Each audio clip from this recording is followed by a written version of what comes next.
Hello, my loves. Today we are reading chapter 15 of Fire and Frost by Alicia Rates. After a sound sleep, I woke up Thursday well rested. I still had problems to solve and a mystery for my crystal ball, yet I was relaxed and ready to take on the day. I could hear Teddy talking to my mom from the kitchen. I quickly realized that he had spent the night. Did this mean he was already working on moving in? I didn't give a chance to check it out before I heard the front door close, indicating that he was already on his way to work. I started the day by taking a warm shower and drying my long, dirty blonde hair. The hairdryer I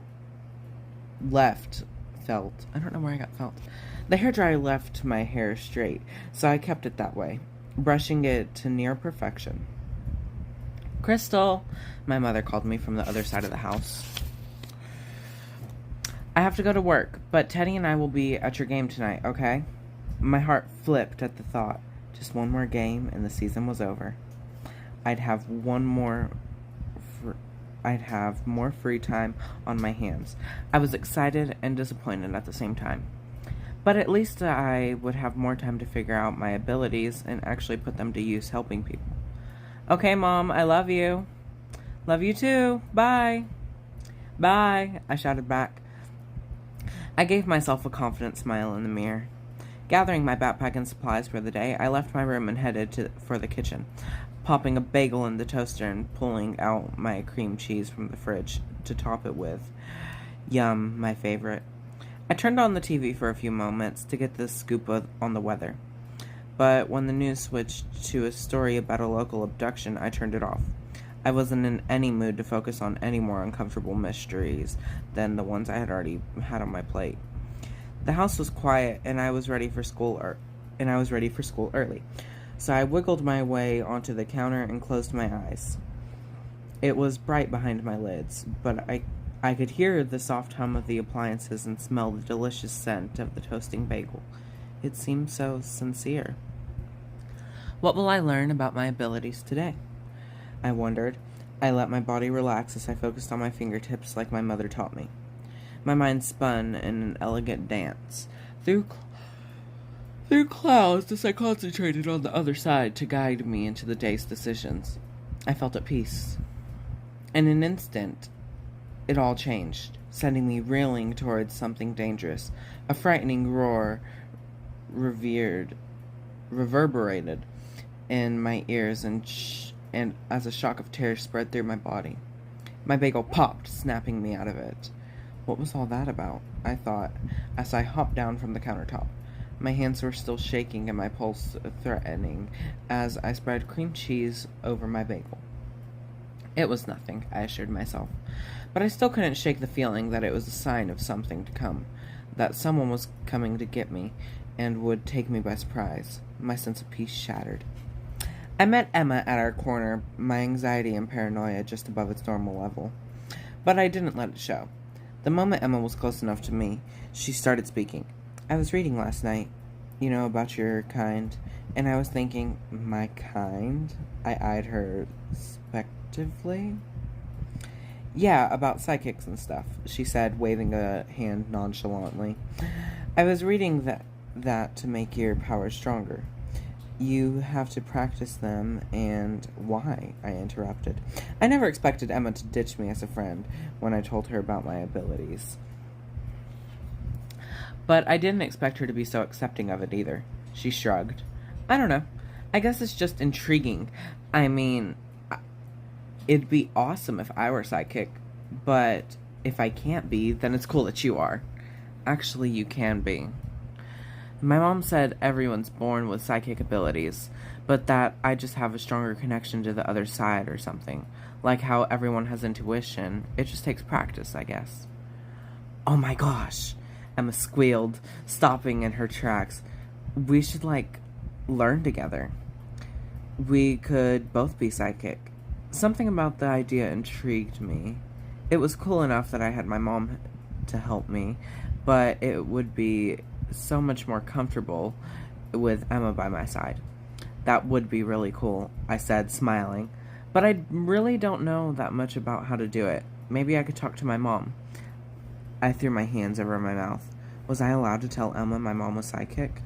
I didn't think it would hurt anything, but I should have asked my mom first. Emma's eyes widened. Andrea's psychic too? I mean, a real psychic? I know she does all that fake voodoo stuff for Halloween, but she's real? I dropped my hand. Well, let's just say it's not as fake as she leads some people to believe. As she leads people to believe. Emma smiled. This is going to be so awesome. When can we start? I bit my lip nervously. I wasn't sure I wanted to include Emma in the seance tonight.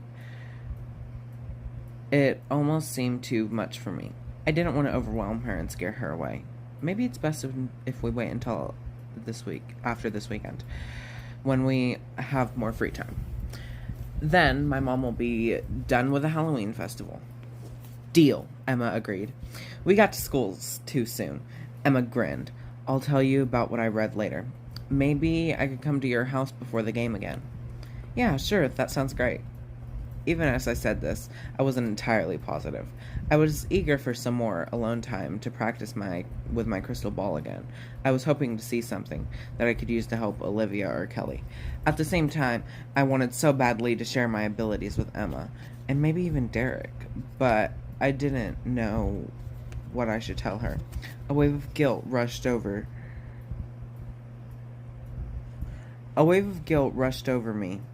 I'd never hidden anything from Emma in the decade that I had known her. So why did it seem like I was hiding so much lately? My mind raced with thoughts of Emma and me during my morning classes, which left me a little time to remember to worry about Olivia or Kelly. I was too busy daydreaming about what it would be like to share my abilities with my best friend. I knew it was selfish of me, but it was hard to think of anything else when... Sorry, I'm talking so fast. I know it was selfish of me, but it was hard to think about anything else when Emma kept throwing excited glances my way. I wanted to talk to her about it with Emma. In first period, but we were both smarter than to talk about it in front of people. I had told her to keep this to herself, and she had. On some level, I think she understood the importance. When lunch rolled around, I met Emma and Derek in our usual spot. When my hair wouldn't stay behind my shoulders and kept falling into my food, I had to excuse myself to go get a hair tie from my locker and put it back. The hallway was vacant when I got to my locker. I put in my combination and reached into my backpack for a hair tie and the travel brush I kept there. I looked into my small magnetic mirror as I pulled up my hair. When satisfied, I returned my brush to its proper position until my heart nearly jumped out of my chest when I closed my locker and found Nate Williams staring down at me, which was weird because he'd never talked to me before. Can I help you with something? I asked. No matter how much I tried, I couldn't keep the nerves from my voice. What was he doing at my locker? I saw you talking to Kelly last night, he said casually, as if we had been best friends forever. Oh my god, there's ants everywhere. It was hard not to look into his handsome face, a masterpiece really, but something told me that his bright eyes and grin was just a facade, yeah. Yeah, I just thought she dropped some lotion. My throat tightened, and my mouth dried as my pulse quickened at the encounter. I was not comfortable being in the hallway alone with him right now, no matter how friendly he was acting. A dark haze that I'd noticed before surrounding his body, as if warning me of danger. I considered running, but I decided to play it cool. Maybe I can talk my way out of this, I thought. Maybe he really is being friendly. She said you asked if she was okay. Yeah, I did. I was just concerned. Concerned about what? His tone shifted accusingly. I took a step back, distancing myself from him. She said she's seen you talking to Justine. What did Justine tell you about me? Nothing. I could already feel my eyebrow twitching. At least he didn't know what that meant. At least he didn't know that when that happened, I lied. Hold on. I am reading wrong. At least he didn't know that happened when I lied. I was just trying to be a good friend. Well, don't be, he snapped. I took another step back, larger this time, until I could feel the cool touch of my locker on my back. Nate only came closer, jabbing a finger in my direction. You know, I'm so sick of people like you and Justine and Olivia getting their nose where it doesn't belong, okay? His voice was quiet, but it was full of enough fury to make me tremble. I'm sorry. I didn't mean anything by it. Whatever you think you know, he snarled, still pointing a finger at my chest. You're wrong. Kelly and I are fine. I didn't need my psychic abilities to tell me that I wasn't wrong. The way he advanced towards me with a threatening tone told me he was used to dominating the way he spoke to people. He spoke his words, said he had something to hide. I glanced around the hallway, but no one was going to come to my rescue. Being all alone, I decided it was best to defend myself. You know what? I said sternly, taking a stance.